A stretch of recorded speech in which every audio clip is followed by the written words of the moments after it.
И мога да се гордея, че дет да идеш в Шуменско, като питаш най-известния на албанците, те ще ти кажат кой е що е.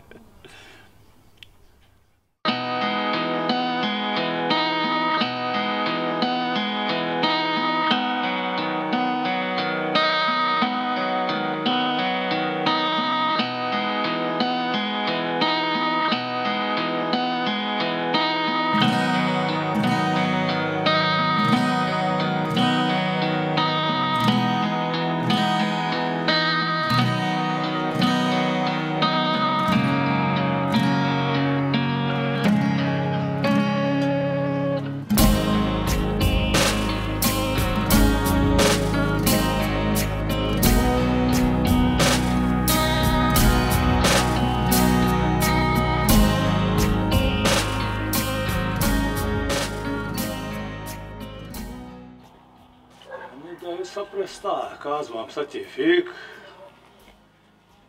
В момента работя на албантиен, подковавам коне магарята. Стои се занимавам.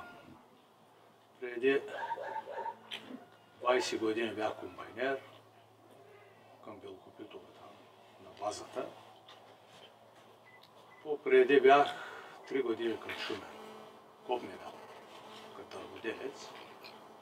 И накрая вече фанах този занаят и ще го изкарам с него до живота. Кой те научи? Тук в среща имаше един дядо Иван Габровец, се му вика. Той беше най-известният майстор. И той ме научи занаята. Аз тук като отворих, майстора идваше при мен. Инак в Белокопитово като работях и там правях подкови. Тодор Христов се казваше, той почина. Нека му влезе. При него първо почнах да такова. Само правях тогава с подкови. Не съм подковал. Сетне като отворих тук тъй дюкяна, дядо Иван идваше всеки ден. Обикаля тук тъй. Приказва, ме научи. Тъй ще чукаш. Дупките имат много разлика. Къде да се пълди. И тъй. Ти как се реши да станеш албантин? Голям мерак имах аз. Преди ножове правях в Белокопитово. Обаче бе тегли ми той нещо. И се фанах яко.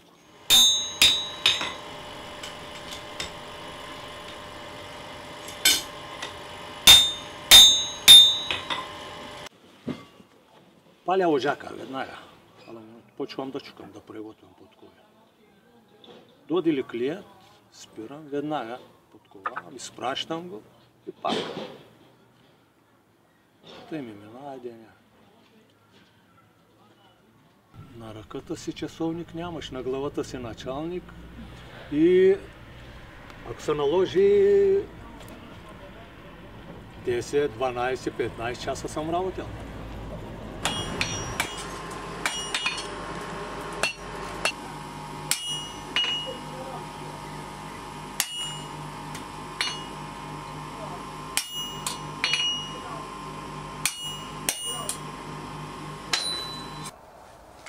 Има ли кой да наследи на занаята ти? Няма, не се фаща това. Де да знам. Какво ги страх, що ги такова. Нещата ли... В Шумен си само ти, няма друг? Няма.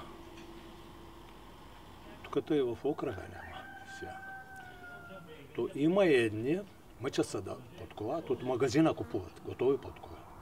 А няма майстори да изчукват цяла подкова и да го подковат. Занаят е на изчезване. Каква е причината?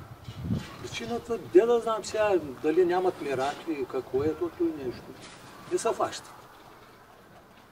Тук имаше бачвари, каруцари, синове. Никой не фана занаята на баща си.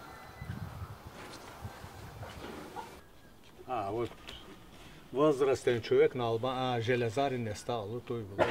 Всичко става. Имаш ли в душата си ти той нещо? Тегли тато.